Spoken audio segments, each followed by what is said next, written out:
સોસાયટીના ચેરમેન શ્રી, ગુરુજનો, વાલીગણો અને મારા વાલા વિદ્યાર્થી ભાઈ બહેનો, હું પરમાર દીપિકા આપ સૌનું હૃદયપૂર્વક સ્વાગત કરું છું. આજનો દિવસ આપણા સૌ માટે ગર્વ, ઉત્સાહ અને કૃતજ્ઞતાનો દિવસ છે.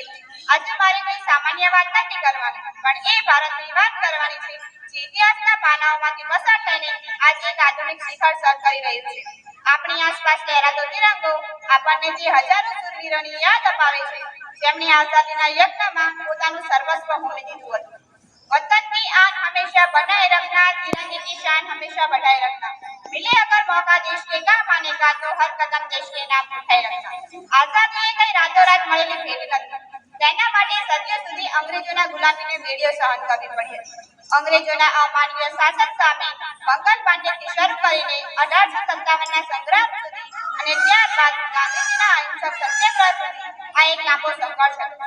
ભગતસિંહ, રાજગુરુ અને સુખદેવ જ્યારે હસતા હસતા ફાંસીના માંચડે ચડ્યા હતા, ત્યારે તેમનું એક જ સ્વપ્ન હતું, એક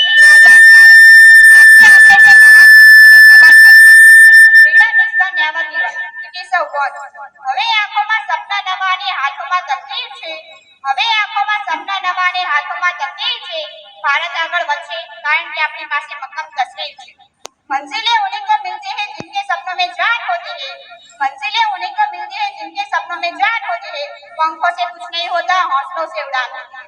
અંગ્રેજોએ 200 વર્ષ ભારત પર શાસન કર્યું. આ 200 વર્ષ ભારત માટે નર્ક હતા.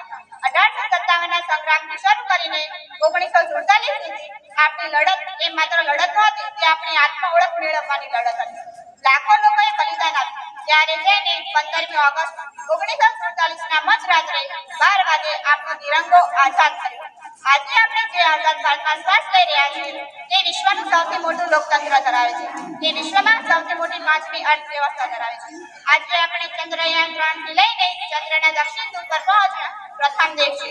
આજે આપણે વિજ્ઞાન, ટેકનોલોજી, રમતગમત અને અવકાશ વિજ્ઞાનમાં વિશ્વને માર્ગદર્શન આપનારું વિશ્વગુરુ બનવાની દિશામાં ડગલા ભરી રહ્યા છીએ. આપણે ઓલિમ્પિકથી લઈને વિશ્વના મંચ સુધી ભારતના યુવાનો દેશનું નામ રોશન કરી રહ્યા છે. પર્યાવરણની જાળવણી માટે પણ દેશના યુવાનો વિશ્વમાં ટોચનું સ્થાન પ્રાપ્ત કરી રહ્યા છે. આપણી સરહદો ઉપર રાત દિવસ જાગીને દેશની રક્ષા કરનાર વીર જવાન અને ખેતરમાં પરસેવો પાડીને દેશનું પેટ ભરનાર અન્નદાતા ખેડૂતોને આપણે હૃદયપૂર્વક સલામ કરીએ છીએ. આ એસીમાં સ્વતંત્ર દિવસે આપણે સૌએ સાથે મળીને સંકલ્પ લઈએ કે આપણે આપણી મહેનત, ઈમાનદારી અને દેશભક્તિથી ભારતને વિશ્વગુરુ બનાવવાના સપનાને સાકાર કરીશું. कुछ नशा तिरंगे की शान का है, कुछ नशा मातृभूमि की आन का है. कुछ नशा तिरंगे की शान का है, कुछ नशा मातृभूमि की आन का है. हम लहराएंगे हर जगह तिरंगा, ये नशा भारत की शान का है. આઝાદીના અમૃતકાળમાં આપણે સૌએ સાથે મળીને વિકસિત ભારત બનાવવાના સંકલ્પને સાકાર કરીશું. આપણે આપણી મહેનત, ઈમાનદારી અને દેશભક્તિથી ભારતને વિશ્વગુરુ બનાવવાના સંકલ્પને સાકાર કરીશું. તો ચાલો આજે આપણે સૌએ સાથે મળીને સંકલ્પ લઈએ કે આપણે આપણા દેશને વધુ સ્વચ્છ, સુરક્ષિત અને વધુ સમૃદ્ધ બનાવીશું. જય હિન્દ, જય જય ગરવી ગુજરાત.